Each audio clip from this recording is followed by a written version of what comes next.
I haven't done this in so long. Late Night Lately theme song. 3, 2.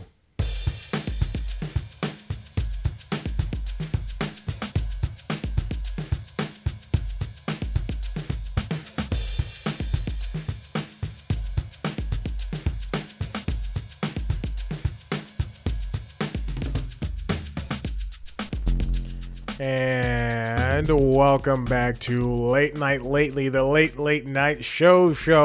I'm your host, Chad White. If you didn't know, this is a web podcast for the website cpluscomedy.com. Like I just said, it's a late night podcast for the website cpluscomedy.com. Like I just said, it's a website. Go there. Hey, I'm back. I have a monologue. Let's get to it. South Dakota Governor Kristi Noem, God, I hope she's a governor. I hope she's from South Dakota, released a book this week, in which she said she killed her dog and then afterwards killed her goat and lied about meeting North Korean dictator Kim Jong-un. Ugh, I am so disgusted. Why would you lie about meeting Kim Jong-un? That's right, South Dakota governor. Again, I hope she's a governor and from South Dakota. Kristi Noem released a book in which she said she killed her dog and then afterwards killed her goat and lied about meeting North Korean dictator Kim Jong-un. Instead, she didn't really kill her dog. Instead, she sent it to the next Democratic National Convention. A fate worse than death for a Republican dog. I messed up the joke because I wrote it down wrong. During his New York hush money trial, former President Donald Trump is said to have been falling asleep and farting in the middle of court, only to be woken by his lawyer with whispers and notes on slips of paper. With Stormy Daniels taking the stand this week, thank goodness we're only dealing with the backside. It's a little masturbation joke, which is poorly worded, but whose fault is that? That's right. During his New York hush money trial, former President Donald Trump is said to have been falling asleep and farting in the middle of court. When asked to comment, he said, "It wasn't me, but if it was, it would have been the best smelling fart you've ever smelled in your life." I only wrote 4 jokes. Actually, I had help with those. My friend, my writing friend, Blaze, who wants to learn how to write. He and I wrote those yesterday when we met up. It was great. 4 jokes. When's the last time I did jokes for the monologue? When's the last time I did an episode? 2 weeks ago? 20 days ago, I think. By the time, let me look at podcast. Let's see. 20 days ago, exactly. I meant to do one last week, and I did not. It's hard. Also, when there's nothing to talk about. Like for constitutionals, I can find something to talk about. For LinkedIn logs, I can find something to talk about. Late Night Lately is very difficult because it's so focused on late night stuff. Late night we're right now in the throes of spring, and unfortunately, late night is, people are off one week, and then on the next week, and then some, and no one's. A lot of shows aren't on at the same time, but you will often find that when some people are on, they have a mid-tier worth of guests, which is fine. It's not not the worst thing in the world. All right. So that being said, I think Kimmel has had just a fantastic week, especially thanks to this Trump stuff. He's been really going at it when it comes to this Trump criminal trial, which is very funny. And even though he's had people like David Beckham and Nikki Glaser after her performance with the Tom Brady roast, it's just so interesting to see Kimmel deliver a 10-minute monologue, and then there's a lot of 6-minute bits following, but 10-minute monologue addressing the elephant in the room that is Trump. And yes, that is a fat joke against Dangle J. Tramp.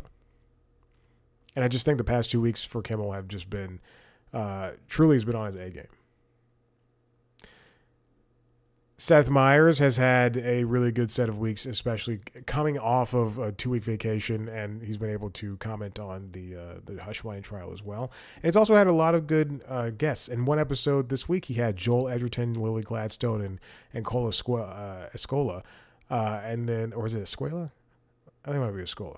Anyway, it's just been a really good set of weeks for Seth and his interviewees, as well as the monologue and a closer look. And it's, as long as he remains loose, it's very fun. The Daily Show has been good as well. They hired Josh Johnson completely as a correspondent, which is fantastic. Somebody I know works at the Daily Show. It's great. I love Josh Johnson. We've talked twice. It's fantastic. And this week they had a reverse set of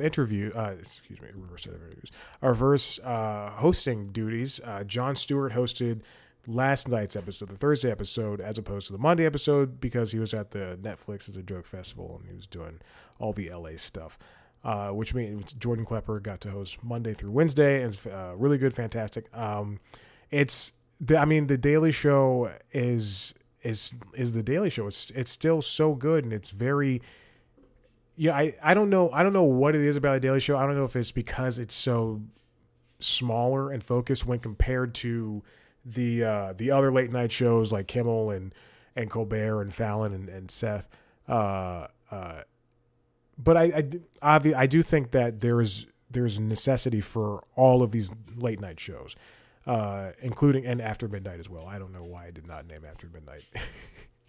Or pull up its thing. Oh, because it was off last week. And then I forgot about this week. No offense to After Midnight. But I think there's necessitation for all of these shows. Yeah, and there's something that I on top of everything, when they were off, they were dark last week, the Daily Show. So they uploaded, I think, 3 or 4 different Jon Stewart things from his time, videos from his time. They need to take more advantage of this. When they're dark this year, they need to, when they're off for like a week or 2 at a time, they need to start uploading old videos. And I think they could just put up Daily Show Classic on the bottom and like on a bottom banner and just have that uploaded every so often, like Letterman does. There needs to be a record for all of this stuff. And I think that's what's more important, because how come this is the issue I have with Team Coco, with Conan O'Brien's YouTube page. They need to separate that stuff out. They need to put Team Coco podcast and have all the videos from his podcasts and other podcasts go up on there. And then not all the video, but all the clips that they have. And then and the SiriusXM stuff. And then just have Conan O'Brien late night, like Team Coco late night, and let that exist and let that have everything from Conan's late night tenure. Because the whole deal for Team Coco and Conan O'Brien Classic was for him to say, hey, we own all these clips and now you can watch them whenever you want. And I think a majority of them live on, teamcoco.com, but what I'm saying is I did not subscribe to Team Coco to see podcast stuff. In fact, I don't listen to the podcast at all. I subscribe to it, and when I see people like Tiffany Haddish, then yeah, I'll download it, and then weeks will go by, and I'll go, I'm not going to listen to this. I swipe it away. Although I have the SiriusXM exclusive show, the Conan O'Brien and Jordan Slansky show, whatever it's called, I listened to that.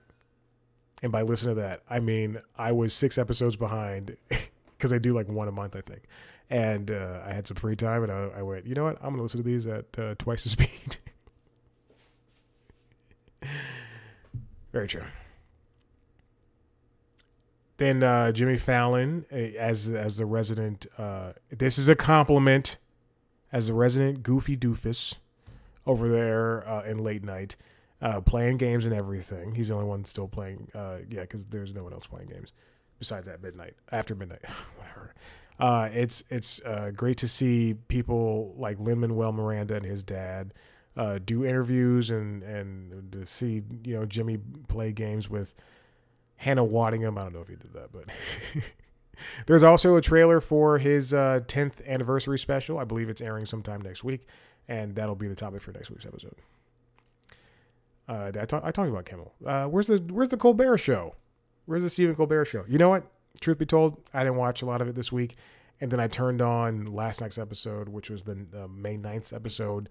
And quite frankly, I just watched the theme song. What was it called? What's not the theme song? The monologue, and then the meanwhile. And then I turned it off because I had to go walk Maverick, this is not interesting at all. But I just have not been watching Stephen Colbert. I think it's mostly because I don't like his audience. But it looks like he had Jen Psaki on, Tiffany Haddish. What is she promoting? Cedric the Entertainer, Ethan Hawke. Oh, just a good group of people. Laura Coates, okay, all right, and John Leguizamo. I'm noticing his interviews don't get a lot of viewers as well. Phil Keoghan. Oh, man, look at that. They've got a lot of CBS people on. And then After Midnight, again, I forgot that it was on this week. But it looks like they had Atsuko Okatsuka was on. She's funny. And yeah, all right, cool. There we go. I'm sorry. And Mike Birbiglia. I'm sorry, I'll catch up. And Catherine Cohen. Oh, she's so pretty. And Chris Redd. Oh, look at that. Okay, anyway, I'll just, whatever. I'll watch clips. We'll see what happens. But I want to talk about this. With Jon Stewart returning to The Daily Show, you might be wondering how it's been looking in terms of ratings. If you look at the YouTube views on those monologues, his 14-minute monologues, oh my gosh, they haven't had this much viewership since, they had a host. And even still, when Leslie Jones and Wanda Sykes and Chelsea Handler and Sarah Silverman were hosting, they still got a lot, like 1 million views per monologue. That's the power of The Daily Show. You know what? The Tonight Show is the biggest name in late night. What's Colbert's show? The Late Show is also a huge name, and they both have storied connections to them. Last Week Tonight, I think, will die when that show ends. Like when John Oliver leaves that show, I think Last Week Tonight will be done. I don't know if HBO or Warner would ever continue that show, but The Daily Show, for what it's worth, since the Jon Stewart. Okay.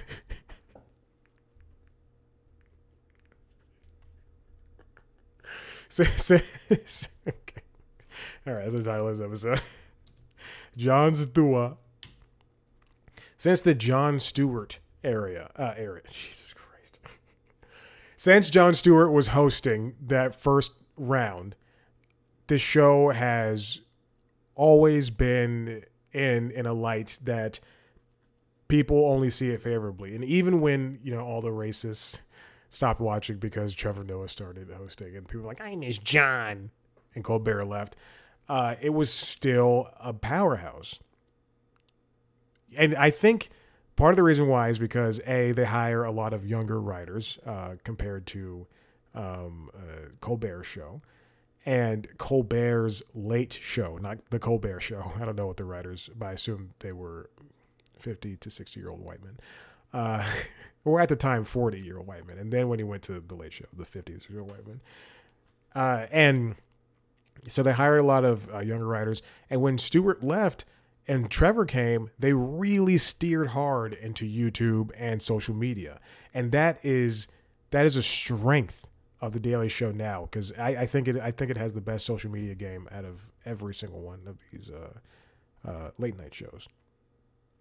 If I was After Midnight, if I was their social media people, I would have gone to The Daily Show and said, how do you make this work? Because no other late night show is doing what they're doing. So, to no one's surprise, the first show back, Jon Stewart's Daily Show on that Monday, the first show back on February 12th hit a multi-year high in viewers. The first few episodes after Jon Stewart's return, hosted by The Daily Show correspondent Jordan Klepper, also came in way ahead of the show's average viewership for 2023. We're 7 weeks in, or so. And the pattern has mostly held up. Ratings have cooled since April, but both Stewart's Monday shows and the news team-led installments later in the week have consistently stayed well above both the show's guest host era of 2023 and the final weeks of Trevor Noah's tenure in 2022. They've been averaging since John returned about 546,000 viewers per episode, which is great for cable. These are for the first air of the show, and not for simulcast or delayed viewing or streaming. That's a 62% increase over the 336,000 viewers the show averaged for the 22 weeks plus 1 day it aired original episodes of last year, which means the day after you watch as well.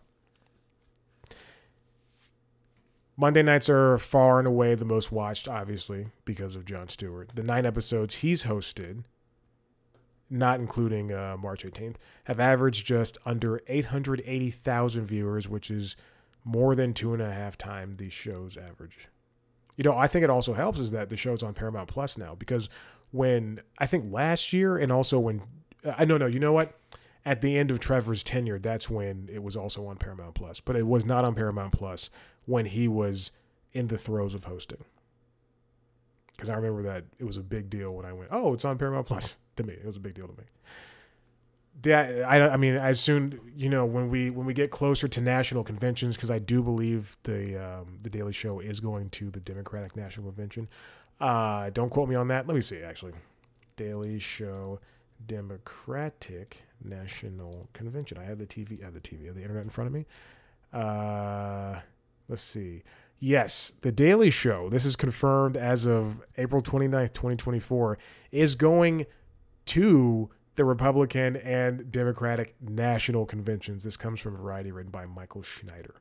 Wow. So they're going to be doing their Indecision 2024 coverage from July 15th to the 18th for the National Convention for the Republicans, and then Chicago for the Democratic National Convention from August 19th to 22nd. Oh boy, it's going to be real downer. But I think from that point forward, from July on, we're just going to see gangbuster numbers. And it's important because in that time period, that's when the Daily Show was off last year. And even before that, that's when Trevor would take like months off at a time. And also RIP to Desus and Mero's show. They would also take off like half the summer. And Kimmel's off half the summer too, or the entire summer, and he has guest hosts. Let me host Kimmel. Give me 2 days. Give me 1 day. Speaking of late night, which this is the show is about. I thought I was still hosting the Constitutionals because I just recorded that. Jennifer Moss over at Variety writes about Busy Phillips returning to late night. When I saw this last week, I was so excited. When I found out where Busy Phillips was hosting the show, I became less excited. But you know what? I'm glad she's back on TV where she belongs, because I liked her late night show on E, and unfortunately they aired it from Sunday to Wednesday, which is just a horrible thing. They should have just done 3 days a week, or 4 days a week, or 2 days a week, or 1 day a week instead of Sunday to Wednesday. The name of Busy Phillips' new show is called Busy This Week, and is over on QVC Plus, which is a thing I did not know existed. And she's also hosting a podcast. Busy Phillips is doing her best. With QVC Plus, Moss writes, Phillips and her co-host and producing partner Cassie St. Ange have found an unlikely yet somehow perfect platform for their bubbly banter. The series debuted on May 8th, just 2 days ago, and it sees the best friends conducting celebrity guest interviews, sharing personal stories, and giving viewers a dose of retail therapy via Phillips's curated shopping picks, obviously, because it's on QVC Plus. Busy Tonight was that last show she hosted on E, and again, it was a great show. I mean, she truly, when that show, it's not often when a late night show airs and with something that's dubbed a late night show, I go, oh, this is a late night show. There were shows. I think Guy Branum hosted one, Talk Show the Game Show, which I think was a fantastic show. I would not call it a late night show. I wouldn't call the Comedy Bang Bang show on IFC, I wouldn't call that a late night show. It was a talk show. I wouldn't call it a late night show. But this Busy Tonight was just a great show, and it was canceled after 6 months. Oh my gosh. It shouldn't have been on E. It could have been on TBS. They could have aired it with Samantha Bee. Oh my God, that would have been good. Oh, we would have had, like, imagine if we had Samantha Bee, No, Busy Tonight going into Samantha Bee going into Conan. They probably would have done Samantha going into Busy going into Conan. Just to have interview, and like full story episode, whatever. Full story episode. Despite Busy Tonight's unceremonious end, Phillips says the spark of the idea of doing late night never left her. There was a generous offer from one streamer, but she and St. Ange worried about the level of control they'd have over the show. I wonder who that would have been. It's probably not Netflix. Maybe it was Hulu, because they're talking about control. Maybe it was Hulu. Maybe it was Paramount. I doubt it. Maybe it was Max. Maybe. QVC invited Busy to host a shopping special called Busy for the Holidays on QVC Plus in 2022. They enjoyed doing that, Phillips and Cassie, and they wanted to continue working with them. This is interesting. While mega media companies duke it out with big budget series and recycled IP, we just talked about that on the Constitutionals, in the protracted streaming wars, sister home shopping networks QVC and HSN, Home Shopping Network, are approaching the game differently with their platforms QVC Plus and HSN Plus. Just have the same platform. If they're this, because they're owned by the same company. Never mind. Okay. These free streamers did not know that. Well, I'm going to find QVC Plus right now. Yeah. Oh, yes. Okay. So you go to plus.qvc.com and you get both QVC Plus and HSN Plus. But why? We'll talk about this in a second. Anyway, this is frustrating me.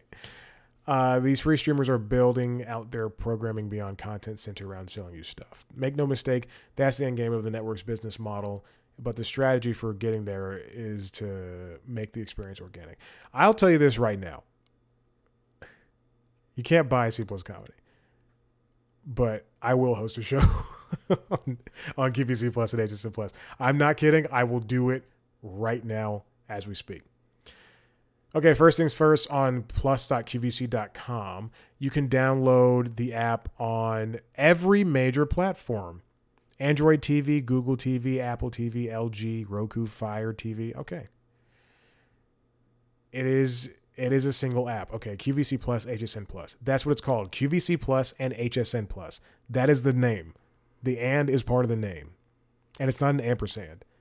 I would just call it Shopping Plus or something. I don't know. There's a lot of live channels. Let me mute this because I don't want this. To give it a free thing. It looks like you have 1, 2, 3, 4, 5, 6, 7, 8, 9, 10. 10 separate channels, all airing different things. Okay. There's like a lot of re-airs, and some are new, some are old, whatever. Who cares? Let's see what Busy Phillips' new show is. I didn't know it was a free thing. It's Busy this week. Okay. You see it? You can just search for it right there. The first episode was with her Girls 5 Eva crew, Sarah Bareilles, Paula Pell, Renee Lee Goldsberry. And then there was an after show. Cool. All right. That's interesting. That's very interesting to me. I assume I assume it's a talk show. And then moving on from that, beyond that, they're like, oh, we're sitting on this new bed frame from West Elm. I know they don't sell stuff from West Elm. I'm just thinking that's what they do. So it is free. You click on it, you get you can shop with your remote. You're getting an ad for QVC.com and HSN.com. And then it's a splash screen, and they have a theme song. Okay. Oh, wow. And they have, very interesting. The theme song started playing. Is there a crowd? It sounds like there's a crowd. The theme song started playing, and they immediately show me a parka that's $90. All right. It looks like she's doing, there is a crowd. She's doing some type of monologue. Oh my gosh. Okay. So it looks like if you look at it online, it looks like there's ad breaks. No, there's not. There are 4 ad breaks, but before all those, there are lines in the timeline, and they're selling you different things. So whatever cast he's wearing, that's what you can buy on QVC. You'll see a Bose SoundLink Flex Bluetooth wireless speaker, but it's still a late night show. This is the strangest thing. And this is going to be something that I have to download now. I have to download this so I can keep up with Busy Phillips' late night tenure. Oh my gosh. Oh, we're all dying. Disney Plus and Warner Brothers Discovery, they're all coming together, and Sony wants to buy Paramount. What is, and TV shows are all IP now. What is this? Oh my God, I'm so tired. I hate seeing. I knew there was gonna be product placement, but it's just so in your face. Oh my gosh. Do we need a Lord of the Rings reboot? Everything's just coming to a head. Late night is just such a fickle mistress, and if this is the way it's going to go, then maybe we shouldn't do this. I was so excited when I was doing this story, and then I look at it, I'm like, oh boy, this is so much. Okay, anyway, listen, if you like what you heard here, that's the Busy Phillips show. I got nothing else to say about it. As soon as I watch the clip, I'll have more to say about it. I wonder if you can find it on YouTube. Let's see. What was it called? Busy This Week. Okay. Busy This Week. Let's see. Yeah. You can find clips. Not full clips, but you can find 1 minute clips on QVC HSN's Plus YouTube channel. Anyway, if you like what you heard here, head to the website, cpluscomedy.com, where you can see me talk to your favorite comedians, directors, writers, producers, all that stuff. This week I talked to Sarah Hester Ross, who just released her first stand-up special, musical special, comedy special, called Don't Mess with a Redhead. I also had a chance to sit down with Daniel Van Kirk, who just put out his new special and album. Rose Gold. They're both fantastic talks. Seriously, check them out. YouTube.com, cpluscomedy.com. If you want to watch video versions, youtube.com/cpluscomedy. If you want to check out the audio version, go to the Constitutionals feed wherever you get your podcasts. You can also subscribe to the Constitutionals wherever you get your podcasts. You can subscribe to our other podcasts, LinkedIn Logs, wherever you get your which is the Jobs podcast, and the Constitutionals is the Entertainment Business News podcast. You can find us on TikTok, Twitter, Instagram, Facebook, at C Plus Comedy, me at Chad Black White. Yeah, just watch all the videos, listen to all the shows. It's not going to harm you, baby. They're good. I'm good. Okay. Bye.